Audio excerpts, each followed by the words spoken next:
Praise the Lord. Hallelujah. കർത്താവ് നിങ്ങളെ ധാരാളമായി അനുഗ്രഹിക്കട്ടെ. നമ്മൾ ഈ ദിവസങ്ങളിൽ സമൃദ്ധി എന്നൊരു വിഷയത്തെക്കുറിച്ചാണ് നമ്മൾ തുടർച്ചയായിട്ട് പഠിച്ചുകൊണ്ടിരിക്കുന്നത്. സമൃദ്ധിയുള്ളവരാകുക, അതായത് പ്രോസ്പെറിറ്റി എന്ന വാക്ക് കേൾക്കുമ്പോൾ തന്നെ പലരും തെറ്റിദ്ധരിക്കാറുണ്ട്. പ്രോസ്പെറിറ്റി എന്ന് പറയുമ്പോൾ പണമാണ്. അതുകൊണ്ട് തന്നെ പ്രോസ്പെറിറ്റി തെറ്റാണെന്ന് മനസ്സിലാക്കി വെച്ചിരിക്കുന്നവരുണ്ട്.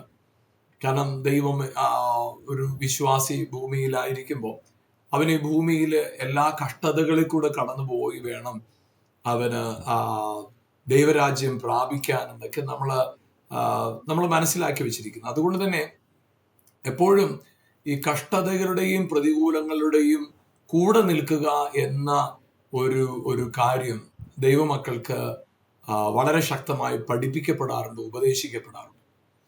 എന്നാൽ നമ്മൾ അതിൻ്റെ മറ്റൊരു വശം മനസ്സിലാക്കിയിരിക്കേണ്ടത്, പ്രോസ്പെറിറ്റി എന്ന് പറയുന്നത് ഒരു വിധത്തിലും പണത്തോട് ചേർന്ന് നിൽക്കുന്നതല്ല. എന്നാൽ പ്രോസ്പെറിറ്റിയുടെ ഭാഗമാണ് പണം. എന്നാൽ പ്രോസ്പെറിറ്റി എന്ന് പറയുമ്പോൾ അതൊരു ഒരു പണം എന്ന് പറയുന്ന ഒരൊറ്റ കാര്യത്തിൽ മാത്രം കോൺസെൻട്രേറ്റ് ചെയ്ത് നിൽക്കേണ്ട ഒന്നല്ല പ്രോസ്പെറിറ്റി എന്ന് പറയുന്നത്. പ്രോസ്പെറിറ്റി എന്ന് പറയുന്നത് ഒരു മനുഷ്യന്റെ ജീവിതത്തിന്റെ എല്ലാ മേഖലകളുടെയും അഭിവൃദ്ധിയെ ചേർത്ത് നിർത്തുന്നതാണ് പ്രോസ്പെറിറ്റി എന്ന് പറയുന്നത്. അതായത് പ്രോസ്പെറിറ്റി എന്ന് പറയുമ്പോൾ അതൊരിക്കലും സമ്പത്തല്ല, അതിനപ്പുറത്ത് മനസ്സിൽ ലഭിക്കുന്ന സന്തോഷം മാത്രമല്ല, ആത്മാവിന്റെ രക്ഷ, ഇത് മൂന്നും കൂടെ ചേരുന്നതാണ് യഥാർത്ഥത്തിൽ പ്രോസ്പെറിറ്റി എന്ന് പറയുന്നത്. എന്നാൽ ഈ പ്രോസ്പെറിറ്റിയുടെ ഘടകമെന്ന് പറയുന്നത് നമ്മുടെ ജീവിതത്തിനകത്തുള്ള നമ്മുടെ അത്യുത്സാഹമോ കഠിനാധ്വാനമോ നമുക്ക് രക്ഷപ്പെടാനായിട്ട് നമ്മൾ എടുക്കുന്ന എഫേർട്ടുകളൊന്നും ഈ പ്രോസ്പെറിറ്റി എന്ന് പറയുന്ന കാര്യത്തോട് ചേർത്ത് നിർത്തി ചിന്തിക്കാൻ സാധ്യമല്ല. അനേകർ വളരെ കഠിനമായി അധ്വാനിക്കുന്നവരാണ്, പക്ഷെ അവർ പ്രോസ്പർ അല്ല. അനേകർ വളരെ ഫോക്കസ്ഡ് ആണ്, പക്ഷെ അവർ പ്രോസ്പർ അല്ല. അനേകർ നല്ല സമ്പന്നരാണ്, പക്ഷെ അവർ പ്രോസ്പർ അല്ല. അപ്പോൾ ഈ പ്രോസ്പെറിറ്റി എന്ന് പറയുന്നത് നമ്മുടെ ജീവിതത്തിനകത്ത് നമ്മൾ തിരിച്ചറിയേണ്ട ഒരു കാര്യം, നമ്മുടെ ജീവിതത്തിൽ നമുക്ക് പ്രോസ്പർ ആകുക എന്ന് പറയുന്നത് ഏറ്റവും പ്രധാനമായിട്ട് നമ്മുടെ സ്പിരിറ്റുവിനോട്, ആത്മാവിനോട് ചേർന്ന് നിൽക്കുന്നതാണ്. എന്നാൽ അല്പം കൂടെ വ്യക്തമായിട്ട് പറഞ്ഞാൽ നമ്മുടെ മനസ്സിന്റെ അവസ്ഥയോട് ചേർന്ന് നിൽക്കുന്നതാണ്. അതുകൊണ്ട് റിച്ചസ് എന്ന് പറയുന്നത് പുറമേ ഉള്ളതാണ്, പ്രോസ്പെറിറ്റി എന്ന് പറയുന്നത് അകത്തു നിന്നുള്ളത്. റിച്ചസ് എന്ന് പറയുന്നത്, ധനവാൻ എന്ന് പറയുന്നത് അത് നമ്മുടെ ശരീരവുമായി ബന്ധപ്പെട്ടാണ്. എന്നാൽ പ്രോസ്പെറിറ്റി എന്ന് പറയുന്നത് സോളുമായി ബന്ധപ്പെട്ടാണ്, നമ്മുടെ അകവുമായി ബന്ധപ്പെട്ടാണ്. അതുകൊണ്ട് തന്നെ റിച്ചസ് എന്ന് പറയുന്നത് വിസിബിൾ ആണ്, പ്രോസ്പെറിറ്റി എന്ന് പറയുന്നത് ഇൻവിസിബിൾ ആണ്. എന്നാൽ മനസ്സിലാക്കേണ്ട ഒരു കാര്യം, riches is the result of prosperity, അഥവാ റിച്ചസ് എന്ന് പറയുന്നത് ഫ്രൂട്ട് ഓഫ് പ്രോസ്പെറിറ്റി. നമ്മുടെ അകത്ത് ധനവാനാകുക എന്ന് പറയുന്നത് നമ്മുടെ അകത്ത് പ്രോസ്പെറിറ്റിയുടെ സൈനാണ് ആ സമൃദ്ധി എന്ന് പറയുന്നത്. അപ്പൊ ഈ സമൃദ്ധിയാണ് ഏറ്റവും പ്രധാനപ്പെട്ടത്. അതിലൊരു വ്യക്തി ഫോക്കസ് ചെയ്യുമ്പോൾ ജീവിതം മാറിയിരിക്കും. നമുക്ക് യാക്കോബിന്റെ ലേഖനം 1-ാം അധ്യായത്തിന്റെ 4-ാമത്തെ വാക്യം ഞാൻ വായിക്കാം. എന്നാൽ നിങ്ങൾ ഒന്നിനും കുറവില്ലാതെ തികഞ്ഞവരും സമ്പൂർണരുമാകേണ്ടതിന് സ്ഥിരതയ്ക്ക് തികഞ്ഞ പ്രവൃത്തി ഉണ്ടാകട്ടെ. അപ്പൊ ഇവിടെ പറയുന്ന ഒരു കാര്യം ഇങ്ങനെയാണ്, എന്നാൽ നിങ്ങൾ ഒന്നിനും കുറവില്ലാതെ, ഒരു കാര്യത്തിനും നിങ്ങളിൽ കുറവുണ്ടാവുക എന്ന് പറയുന്നത് ദൈവത്തിന്റെ പദ്ധതിയല്ല. അതുകൊണ്ടാണ് യേശു ഈ ഭൂമിയിലേക്ക് വന്ന കർത്താവ് പറഞ്ഞ വാക്ക് ഇതാണ്, ഞാൻ വന്നത് അവയ്ക്ക് ജീവൻ ഉണ്ടാകുവാനും ജീവന്റെ സമ്പൂർണ്ണ ജീവൻ ഉണ്ടാകാനായിട്ട് വന്നത്. സമ്പൂർണത. അപ്പോൾ ഇവിടെ നമുക്ക് കാണാൻ സാധിക്കുന്നത്, എന്നാൽ നിങ്ങൾ ഒന്നിനും കുറവില്ലാതെ സമ്പൂർണത, തികഞ്ഞവരായിരിക്കുക. അതാണ് ഇവിടെ എടുത്തു പറയുന്നത്. നിങ്ങൾ ഒന്നിനും കുറവില്ലാത്തവരും തികഞ്ഞവരും സമ്പൂർണരുമാകേണ്ടതിന്. ഈ 3 കാര്യങ്ങൾ പറയുന്നു. ഒന്നിനും കുറവില്ലാത്തവരായിരിക്കണം, പൂർണ്ണതയുള്ളവരായിരിക്കണം, തികഞ്ഞവരായിരിക്കണം. അത് സമ്പൂർണതയും തികവും ഒന്നിനും കുറവില്ലാത്ത അവസ്ഥയും നമ്മളെ കുറിച്ചുള്ള ദൈവത്തിന്റെ പദ്ധതിയാണ്, ദൈവത്തിന്റെ ആഗ്രഹമാണ്. അപ്പൊ ആ ഒന്നിനും കുറവില്ലാത്തതും സമ്പൂർണതയും തികഞ്ഞവരുമായി നാം തീരുക എന്ന് പറയുന്നത് ദൈവത്തിന്റെ പദ്ധതിയാണ്. യേശുക്രിസ്തു ഈ ഭൂമിയിൽ യേശുവിനെ പിതാവായി ദൈവം അയച്ചപ്പോൾ നമുക്ക് ക്രൂശിൽ സംഭവിച്ച 4 കാര്യങ്ങൾ ദൈവവചനത്തിൽ പറയുന്നു. ഒന്നാമതായിട്ട് നമ്മൾ കാണുന്ന ഒരു കാര്യം ഇതാണ്: യേശുവിന്റെ രക്തം നമ്മുടെ സകല പാപങ്ങളെയും പോക്കി സകല പാപങ്ങളെയും കഴുകി നമ്മെ ശുദ്ധീകരിക്കുന്നു എന്ന് പറയുമ്പോൾ, യേശുവിന്റെ അടിപ്പിണരുകൾ നമ്മുടെ സൗഖ്യത്തിന് കാരണമായിട്ട് മാറി. യേശുവിന്റെ ശരീരത്തിലേറ്റ മുറിവുകൾ നമ്മുടെ സൗഖ്യത്തിന് കാരണമായിട്ട് മാറി. എന്നാൽ അതുപോലെ തന്നെ നമുക്ക് കാണാൻ സാധിക്കുന്നത് യേശു മരത്തിൽ തൂങ്ങി മരിച്ചതുകൊണ്ട് നമ്മുടെ ശാപത്തിൽ നമ്മൾ വിലയ്ക്ക് വാങ്ങപ്പെട്ടു, ശാപം മാറിപ്പോയി. കാരണം മരത്തിൽ തൂങ്ങുന്നവരെല്ലാം ശപിക്കപ്പെട്ടവനെന്ന് വചനത്തിൽ എഴുതിയിരിക്കുന്ന പോലെ ഗലാത്യർ 3:14. അപ്പോൾ യേശുവിന്റെ അടിപ്പിണരുകളാൽ വന്ന സൗഖ്യമാകട്ടെ 2 പത്രോസിന്റെ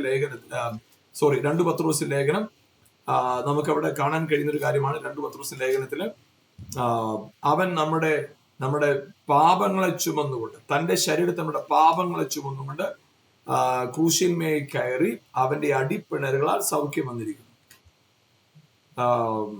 അപ്പോൾ അവിടെ നമുക്ക് യേശുവിന്റെ അടിപ്പിണരുകളാൽ 1 പത്രോസ് ലേഖനം 2:24 നാം പാപം സംബന്ധിച്ച് മരിച്ച് നീതിക്ക് ജീവിക്കേണ്ടതിന് അവൻ തന്റെ ശരീരത്തിൽ നമ്മുടെ പാപങ്ങളെ ചുമന്നുകൊണ്ട് ക്രൂശിന്മേൽ കയറി അവന്റെ അടിപ്പിണരുകളാൽ നിങ്ങൾക്ക് സൗഖ്യം വന്നിരിക്കുന്നു. അപ്പൊ അവിടെ ഒന്നിനും കുറവില്ലാത്ത സൗഖ്യത്തിന് കുറവുണ്ടാകരുത്, നീതിബോധത്തിന് കുറവുണ്ടാകരുത്, അനുഗ്രഹത്തിന് കുറവുണ്ടാകരുത്. അതൊക്കെ ഈ യാക്കോബിന്റെ ലേഖനം 1-ാം അധ്യായത്തിന്റെ 4-ാമത്തെ വാക്യത്തിൽ ഒന്നിനും കുറവില്ലാതിരിക്കുക, സമ്പൂർണരായിരിക്കുക, തികഞ്ഞവരായിരിക്കുക എന്നൊക്കെ പറയുമ്പോൾ ഈ 3 കാര്യങ്ങൾ ശാപത്തിൽ നമ്മുടെ വിലയ്ക്ക് വാങ്ങി, രോഗസൗഖ്യം നമുക്കുണ്ടായി, പാപബോധത്തിൽ നമ്മുടെ വിലയ്ക്ക് വാങ്ങി. എന്നാൽ 2 കൊരിന്ത്യർ ലേഖനം 8-ാം അധ്യായത്തിന് 9-ാം വാക്യം ഇങ്ങനെയാണ് എഴുതിയിരിക്കുന്നത്: നമ്മുടെ കർത്താവായ യേശുക്രിസ്തു സമ്പന്നനായിരുന്നിട്ടും അവന്റെ ദാരിദ്ര്യത്താൽ നിങ്ങൾ സമ്പന്നരാകേണ്ടതിന് നിങ്ങൾ നിമിത്തം ദരിദ്രനായി തീർന്ന കൃപ നിങ്ങൾ അറിയുന്നുള്ളൂ. ആ വാക്യം ഞാൻ ഒന്നുകൂടെ വായിക്കാം. നമ്മുടെ കർത്താവായ യേശുക്രിസ്തു സമ്പന്നനായിരുന്നിട്ടും അവന്റെ ദാരിദ്ര്യത്താൽ നിങ്ങൾ സമ്പന്നരാകേണ്ടതിന്, നമ്മൾ സമ്പന്നരാകുക, പ്രോസ്പർ ആകുക. അപ്പൊ കർത്താവ് യേശുക്രിസ്തുവിൽ നടന്ന 3 കാര്യങ്ങൾ, യേശുവിന്റെ ക്രൂശ് മരണത്തിലൂടെ നടന്ന 4 കാര്യങ്ങൾ. 1, അവന്റെ രക്തം നമ്മുടെ പാപത്തെ കഴുകി ശുദ്ധീകരിച്ചു. 2, അവൻ മരത്തിൽ തൂങ്ങിൽ മരിച്ചതുകൊണ്ട് നമ്മുടെ ശാപങ്ങളിൽ നമ്മൾ പുറത്തു വന്നു. 3, അവന്റെ ശരീരത്തിൽ മുറിവേറ്റതുകൊണ്ട് നമ്മുടെ രോഗങ്ങൾ സൗഖ്യമായി. 4, അവൻ ദരിദ്രനായി തീർന്നുകൊണ്ട് നമ്മൾ സമ്പന്നനായി തീർന്നു. ഇത് ന്യായപ്രമാണത്തിന് നിവൃത്തിയാണ്. ന്യായപ്രമാണം നമുക്ക് നൽകപ്പെട്ടതല്ല, യഹൂദന്മാർക്ക് നൽകപ്പെട്ടതാണ്. എന്നാൽ യഹൂദന്മാർ ന്യായപ്രമാണം അനുസരിച്ച് ദൈവമക്കളാകാൻ ശ്രമിച്ചു. അവർക്കത് സാധിക്കാതെ പോയി. അത് വളരെ വ്യക്തമായിട്ട് എബ്രായ ലേഖനം 10-ാം അധ്യായത്തിന്റെ 1-ാമത്തെ വാക്യത്തിലും 4-ാമത്തെ വാക്യത്തിലും എടുത്തു പറയുന്നത് സാധിക്കാതെ പോയി. എന്നാൽ 14-ാമത്തെ വാക്യത്തിൽ ഇങ്ങനെ പറയുന്നു, അത് സാധിച്ചു. റോമാലേഖനം 8:3 പറയുന്നു, അത് സാധിച്ചു. ഇപ്പോൾ യേശുക്രിസ്തുവിലൂടെ ന്യായപ്രമാണത്തെ മാറ്റി നിർത്തിയപ്പോ ആദാമിന്റെ പാപം നിമിത്തം മാനവജാതിയുടെ മേൽ വന്ന ശാപം, മാനവജാതിയുടെ മേൽ വന്ന കുറ്റബോധം, മാനവജാതിയുടെ മേൽ വന്ന ദാരിദ്ര്യം, ഇതൊക്കെയും യേശുക്രിസ്തുവിന്റെ ക്രൂശ് മരണത്താൽ എന്നേക്കുമായി മാറ്റപ്പെട്ടു. അപ്പൊ നമ്മുടെ ഉള്ളിൽ ഉണ്ടാകേണ്ട ഒരു ബോധ്യം ഇതാണ്: യേശുവിന്റെ ക്രൂശ് മരണവും പുനരുത്ഥാനവും എന്റെ ജീവിതത്തിനകത്ത് ഞാൻ ക്യാരി ചെയ്തു, ഞാൻ ചുമന്നുകൊണ്ട് നടന്ന ദാരിദ്ര്യം, ശാപം, രോഗം, കുറ്റബോധം, ഇവയിൽ നിന്നെല്ലാം എന്നെ പുറത്തു കൊണ്ടു. ഇവിടെ ഈ 2 കൊരിന്ത്യർ ലേഖനം 8:9 പറയുന്നത് നമ്മൾ സമ്പന്നരാകേണ്ടത്. അപ്പൊ നമ്മൾ ഈ സമ്പന്നതയെ മാത്രം നമ്മൾ ഫോക്കസ് ചെയ്യുമ്പോൾ നമുക്ക് തെറ്റിപ്പോകും. എന്നാലും 4 കാര്യങ്ങളെ ഒരുപോലെ, പ്രത്യേകിച്ച് പാപബോധത്തിൽ നമ്മൾ പുറത്തു വന്നു. പാപബോധം, ഞാൻ പാപിയായിരുന്നു, എന്നാൽ യേശുവിന്റെ രക്തം എന്റെ പാപത്തെ കഴുകി എന്നെ നീതീകരിച്ചു എന്ന ബോധ്യം. ആ ബോധ്യത്തിൽ നിന്നാണ് ഞാൻ അനുഗ്രഹിക്കപ്പെട്ടവനാണെന്നുള്ള ബോധ്യം ഉണ്ടാകുന്നത്. ആ അനുഗ്രഹിക്കപ്പെട്ടവനാണെന്നുള്ള ബോധ്യത്തിൽ നിന്നാണ് നമ്മുടെ രോഗ സൗഖ്യത്തെ നമ്മൾ ഗൗരവത്തോടെ കാണുന്നത്.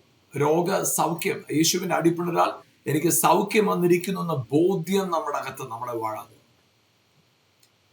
അനുഗ്രഹം എന്ന് പറയുമ്പോൾ, അനുഗ്രഹം പ്രാപിക്കുക എന്നൊക്കെ പറയുമ്പോൾ നമ്മൾ വിചാരിക്കുക, പ്രാപിക്കുക എന്ന് പറയുമ്പോൾ എനിക്ക് ഇല്ലാത്തതൊന്നും നേടിയെടുക്കുക എന്ന ഒരു ചിന്തയല്ല നമ്മൾ വരുന്നത്. പക്ഷേ അനുഗ്രഹം പ്രാപിക്കാനായിട്ട് നിങ്ങൾക്ക് വേണ്ടത് ഇല്ലാത്ത അനുഗ്രഹത്തെ പ്രാപിക്കുകയല്ല വേണ്ടത്. നിങ്ങൾ അനുഗ്രഹിക്കപ്പെട്ടവരാണ്.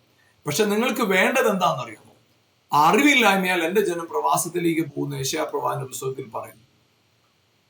ഇപ്പോ അറിവില്ലായ്മയാൽ എന്റെ ജനം അറിവില്ലായ്മയാൽ പ്രവാസത്തിലേക്ക് പോകുന്നു, എന്റെ ജനം അറിവില്ലായ്മയാൽ നശിച്ചു പോകും.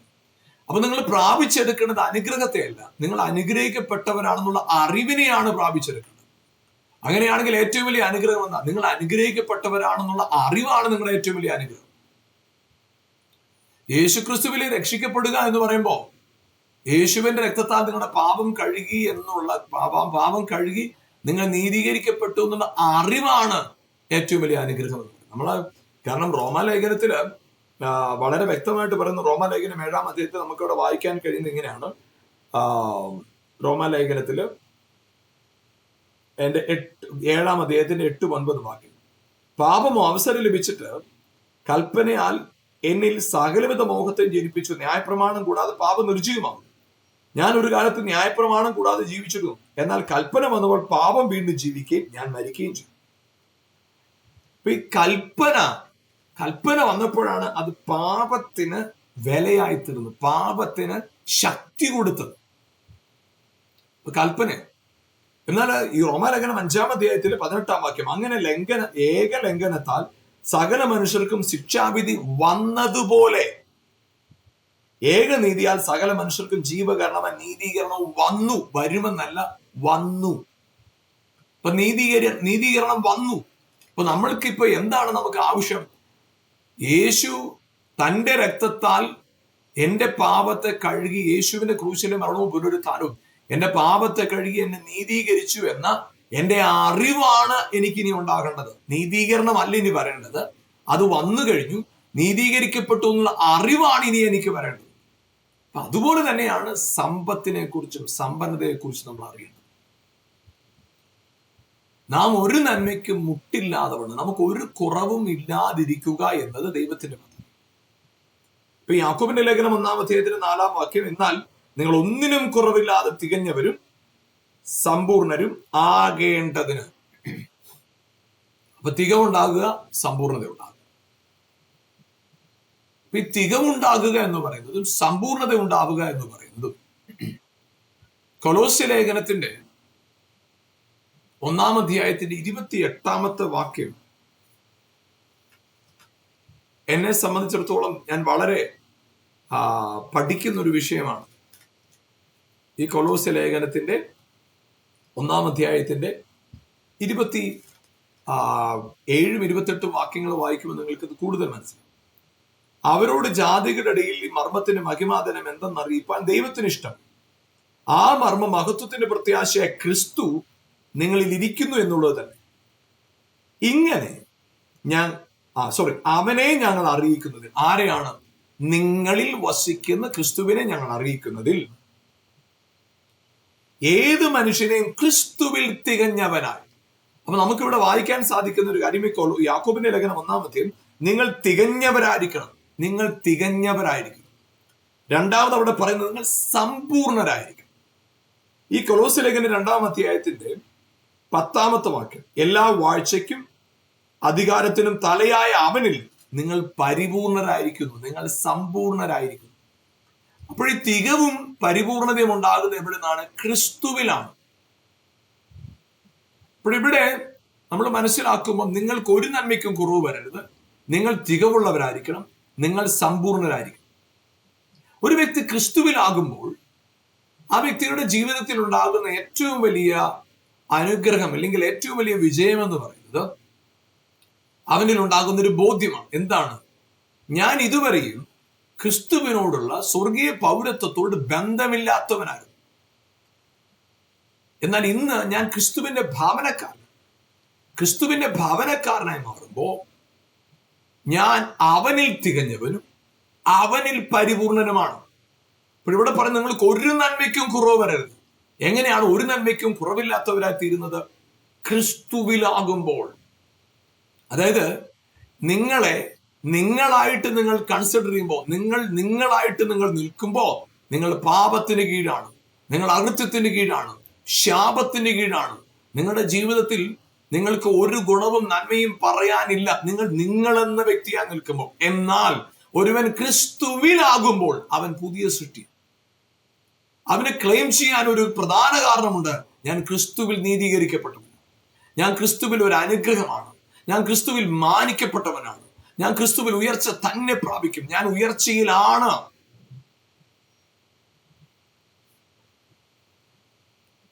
അതായത്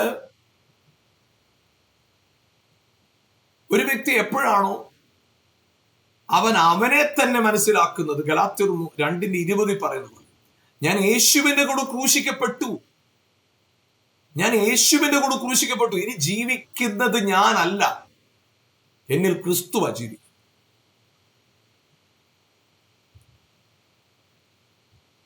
അപ്പോൾ അവിടെ പൗലോസ് അല്ലെങ്കിൽ പരിശുദ്ധാത്മാവ് ആഗ്രഹിക്കുന്ന പ്രധാനപ്പെട്ട കാര്യം എന്താ? നമ്മുടെ ഓരോരുത്തരുടെയും ഉള്ളിൽ ഈ ബോധ്യം ഉണ്ടാകണം. നമ്മൾ പലപ്പോഴും ചിന്തിക്കുന്ന, എങ്ങനെ ഞാൻ ആ വിഷയത്തെ കൈകാര്യം ചെയ്യും, എങ്ങനെ ഞാൻ ആ വിഷയത്തെ ജയിക്കും, എങ്ങനെ ഞാൻ വിഷയത്തെ മറികടക്കും. പ്രിയപ്പെട്ടവരെ, നിങ്ങൾ മറികടക്കണം, നിങ്ങൾ മറികടക്കുന്നു, നിങ്ങൾ എങ്ങനെ മറികടക്കുമെന്ന ചിന്ത നിങ്ങളുടെ ഉള്ളിൽ കുറ്റബോധവും നിരാശയും ഉള്ളിൽ കത്തിജ്വലിപ്പിക്കുമ്പോൾ, എപ്പോഴാണോ നിങ്ങളുടെ ഉള്ളിൽ ഈ ബോധ്യം ഉണ്ടാകുന്നത്, ഞാൻ യേശുവിന്റെ കൂടെ ക്രൂശിക്കപ്പെട്ടു, ഇനി ഞാനല്ല, ക്രിസ്തു അത്രയെന്നിൽ ജീവിക്കുന്നതെന്ന ബോധ്യം വരുമ്പോൾ ക്രിസ്തുവിന്റെ നീതിയാണ് എന്റെ മുമ്പിൽ വെളിപ്പെട്ടു നിൽക്കുന്നത്. ആ ക്രിസ്തുവിൽ ഞാൻ അനുഗ്രഹിക്കപ്പെട്ടവനാണ്, ക്രിസ്തുവിൽ ഞാൻ സമ്പന്നനാണ്. അപ്പോൾ എന്റെ സമ്പന്നതയുടെ ഉറവിടം എന്ന് പറയുന്നത് എന്റെ ജോലിയല്ല, എന്റെ സമൃദ്ധിയുടെ കാരണം എന്ന് പറയുന്നത് എന്റെ പണമല്ല. എന്റെ സമൃദ്ധിയുടെ കാരണം എന്ന് പറയുന്നത് എനിക്ക് ദൈവത്തോടുള്ള ബന്ധം. അതായത് ക്രിസ്തുവിലാണ് ഞാൻ ക്രിസ്തുവിനാണ്, ക്രിസ്തു എന്നിലാണ്, ഞാൻ അവനിൽ ഒന്നായി ചേർന്നിരിക്കുന്നു എന്ന ബോധ്യം. 1 കൊരിന്ത്യർ 6:17 പറയുന്ന പോലെ, കർത്താവിനോട് പറ്റിച്ചേരുന്നവൻ അവനുമായി ഏക ആത്മാവായി മാറി. One spirit with him. അപ്പൊ നമ്മുടെ ജീവിതത്തിനകത്ത് നമ്മൾ എപ്പോഴാണോ കർത്താവിനോട് പറ്റിച്ചേരുന്നത്, ആ പറ്റിച്ചേരലാണ് സമൃദ്ധിയുടെ തുടക്കം. അതാണ് സമൃദ്ധി.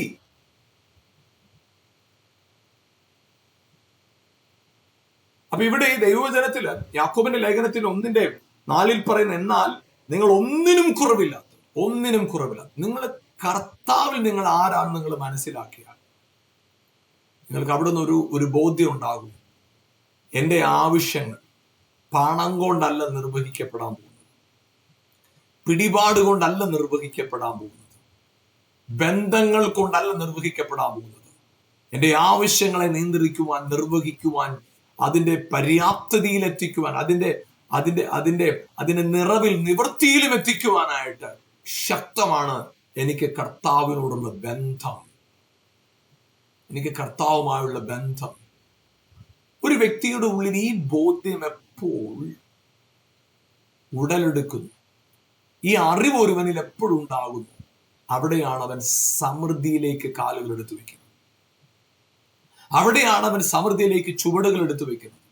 അതായത് നമ്മൾ പ്രാർത്ഥിക്കുന്ന കാര്യമുണ്ട്, കർത്താവേ എനിക്ക് നല്ല ജോലി കിട്ടും, സാമ്പത്തികമായിട്ട് ഇന്ന വിഷയങ്ങളുണ്ട്, അത് പരിഹരിക്കപ്പെടും. ഒരുപാട് പല കാര്യങ്ങളെ പറഞ്ഞ് നമ്മൾ ദൈവത്തോട് പ്രാർത്ഥിക്കുക എന്ന് പറയുമ്പോൾ തന്നെ ദൈവത്തോട് കുറേയേറെ ആവശ്യങ്ങൾ പറയുക എന്നതാണ് നമ്മൾ മനസ്സിലാക്കി വെച്ചിരിക്കുന്നത്.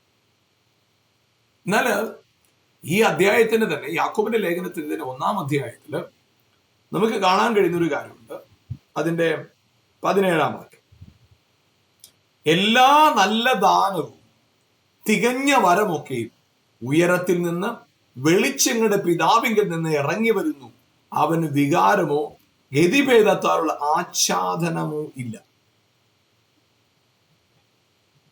ഇവിടെ പറയുന്നൊരു കാര്യം ഇതാണ്, എല്ലാ നല്ല ദാനവും തികഞ്ഞ വരവും, ഓൾ ഗുഡ് ഗിഫ്റ്റ്സ്, എല്ലാ നല്ല ദാനവും, സകല നല്ല ദാനവും, അത് ചെറിയ നല്ലതായിക്കോട്ടെ വലിയ നല്ലതായിക്കോട്ടെ, നമ്മൾ അങ്ങനെ വിലയിരുത്താറുണ്ടല്ലോ. ചില കാര്യങ്ങളെ അത് കുഴപ്പമില്ല, ചില കാര്യങ്ങളെ വലിയ നന്മയായിട്ട് കാണും, അല്ലേ? നമുക്കൊരു ഒരു നമ്മുടെ പഠിക്കുന്ന നമ്മുടെ കുഞ്ഞ് 10th-ലോ 12th-ലോ ഒരു ഡിസ്റ്റിങ്ഷനോടുകൂടെ അല്ലെങ്കിൽ നല്ല ഹൈ ക്ലാസ് മാർക്കോടെ പാസ്സാകുമ്പോൾ നമ്മൾ വിചാരിക്കുമോ വലിയ സന്തോഷം, ദൈവം അനുഗ്രഹിച്ചു. എന്നാൽ ആ യൂണിവേഴ്സിറ്റിയിലോ അല്ലെങ്കിൽ ആ സ്ഥാപനത്തിൽ ഇവിടെ ഫസ്റ്റ് റാങ്കോടെ പാസ്സായാലോ അത് വലിയ നന്മ.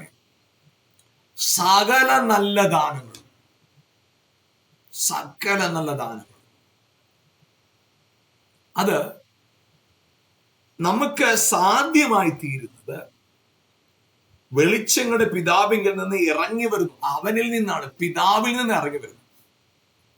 പിതാവിൽ നിന്ന് സകല നല്ല ദാനവും, അത് ഏത് ലെവലിലുള്ളതായിക്കോട്ടെ, ചെറുതോ വലുതോ, ചെറിയ നിലയിലുള്ളത് ഏറ്റവും ഹയർ ലെവലുള്ളതായിക്കോട്ടെ, that is all things from our father who is above, ഉയരത്തിലെ പിതാവിൽ നിന്ന്. എന്നാൽ അതിനോട് ചേർന്ന് പറയുന്ന ഒരു കാര്യം ഇതാണ് 18-ാം വാക്യം. നാം അവന്റെ സൃഷ്ടികളിൽ ഒരുവിധം ആദ്യഫലമാകേണ്ടത് അവൻ തന്നെ ഇഷ്ടം ഹേതുവായ സത്യത്തിന്റെ വചനത്താൽ നമ്മളെ ജനിപ്പിച്ചിരിക്കും. ഈ സകല നല്ല ദാനവും തികഞ്ഞ വരമൊക്കെ എവിടുന്നാ വരുന്നത്? പിതാവിങ്കൽ നിന്ന്. That all gifts, all good gifts is from Father. പിതാവിങ്കിൽ നിന്നാണ് വരുന്നത്. എല്ലാ നല്ല ദാനവും വരുന്നത് പിതാവിങ്കിൽ നിന്ന്. അപ്പൊ ആ പിതാവിങ്കിൽ നിന്ന് തികഞ്ഞ വരങ്ങൾ വരുമ്പോ ആർക്കാ? പിതാവിന്റെ സ്വത്ത് ആർക്കാ? മക്കൾക്ക്. പിതാവിന്റെ അവകാശികളാരാ? മക്കളാ. അപ്പൊ പിതാവിങ്കിൽ നിന്ന് വരം ലഭിക്കാൻ നമ്മൾ ആരാകണം? മക്കളാണ്. അപ്പൊ ഇവിടെ പറയുന്നത് നാം അവന്റെ സൃഷ്ടികളിൽ ഒരുവിധം ആദ്യഫലമാകേണ്ടതിന് അവൻ തന്നെ ഇഷ്ടം ഹേതുവായി സത്യത്തിന്റെ വചനത്താൽ നമ്മളെ ജനിപ്പിച്ചിരിക്കുക. നമ്മളെ ജനിപ്പിച്ചു. എന്തിനാ? തന്റെ എല്ലാ നല്ല ദാനങ്ങളുടെയും തികഞ്ഞ വരങ്ങളുടെയും അവകാശികളായി തീരാൻ നമ്മളെ ജനിപ്പിച്ചിരിക്കുക. Praise God, hallelujah. നിങ്ങൾ യേശുക്രിസ്തുവിലെ വിശ്വാസത്താൽ വീണ്ടും ജനിച്ചു. യേശുക്രിസ്തുവിലെ വിശ്വാസത്താൽ നിങ്ങൾ ദൈവത്തിന്റെ മക്കളാണ്. യേശുവിനെ വിശ്വസിച്ചപ്പോൾ നിങ്ങൾ സംഭവിച്ച പ്രധാനപ്പെട്ട കാര്യം എന്താ? നിങ്ങൾ ദൈവത്തിന്റെ മക്കൾ. എന്നാൽ ഇവിടെ പറയുന്നത് ഒരുവിധം ആദ്യഫലമാകേണ്ടത്. ആദ്യഫലം എന്ന് പറയുന്നത് ഫസ്റ്റ് ഫ്രൂട്ട് എന്ന് പറയുന്നത്. എന്ന് പറഞ്ഞാൽ ആദ്യ ജാതൻ എന്ന അർത്ഥത്തിൽ വേണം ആ ഫസ്റ്റ് ഫ്രൂട്ട് എന്ന വാക്കിനെ കാണാൻ. First bone. എന്താണ് ഈ ഫസ്റ്റ് ബോണിന്റെ പ്രത്യേകത? അതായത്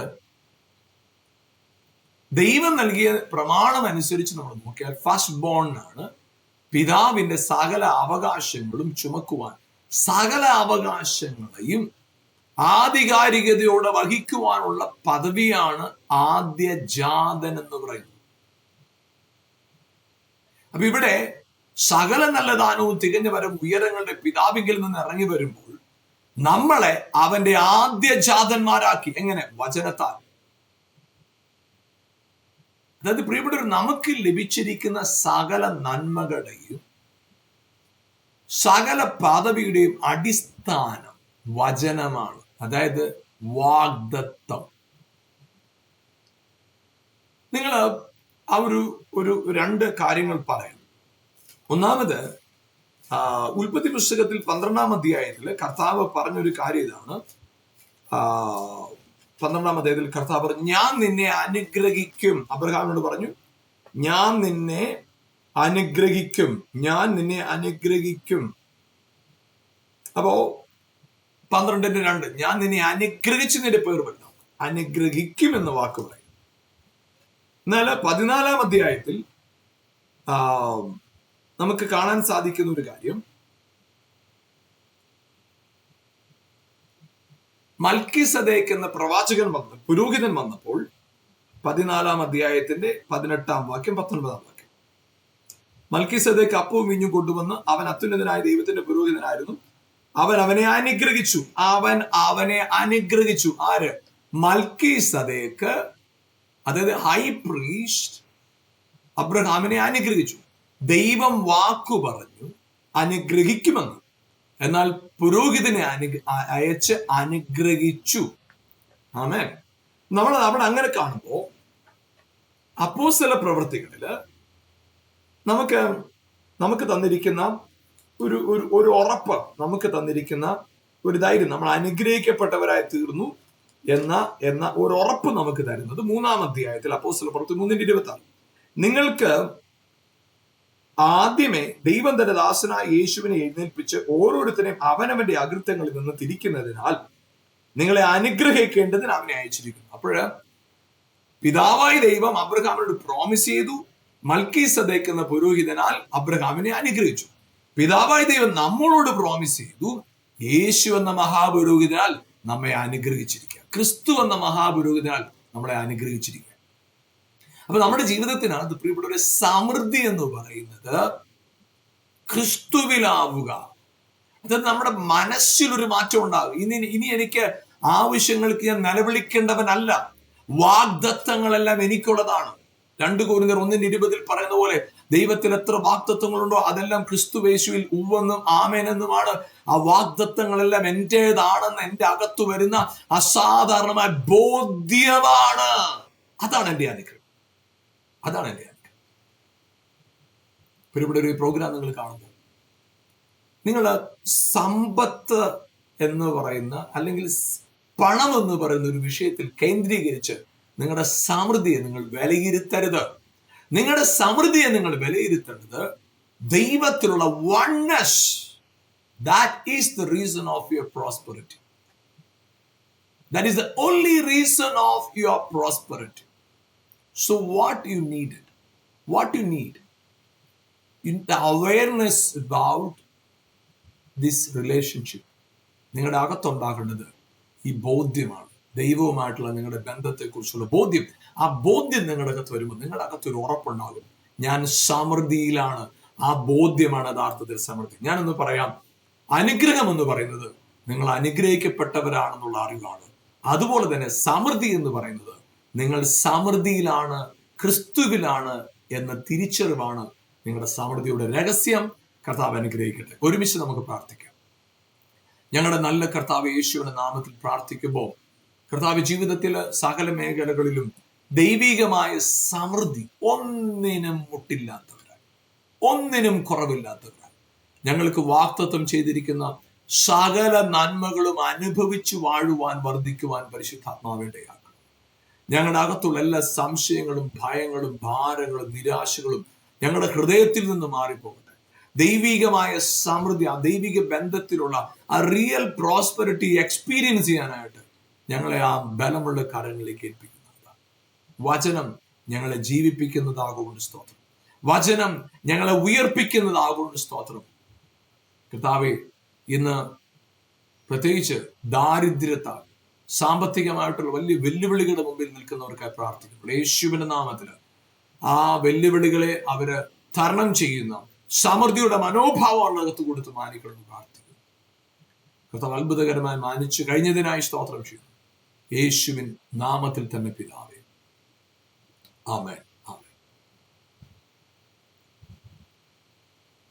my calling is for real prosperity. എൻ്റെ വിളി യഥാർത്ഥ സമൃദ്ധിക്ക് വേണ്ടി. ഈ പ്രോഗ്രാം നിങ്ങൾക്ക് അനുഗ്രഹമായിരുന്നുവെങ്കിൽ മറ്റുള്ളവർക്കും പരിചയപ്പെടുത്തുക. പ്രോഗ്രാമിന് വേണ്ടി പ്രാർത്ഥിക്കുക. ഒപ്പം നിങ്ങളുടെ പ്രാർത്ഥനാ വിഷയങ്ങളും നിങ്ങളുടെ സാക്ഷ്യങ്ങളും നിങ്ങളുടെ അഭിപ്രായങ്ങളും ഞങ്ങളുമായിട്ട് ഈ കാണുന്ന ഫോൺ നമ്പറിൽ പങ്കുവയ്ക്കുക. ഒരുമിച്ച് കർത്താവിൽ വളരാം. കർത്താവ് നിങ്ങളെയും നിങ്ങളുടെ പ്രിയപ്പെട്ടവരെയും ധാരാളമായി അനുഗ്രഹിക്കുമാറാകട്ടെ. ആമേൻ.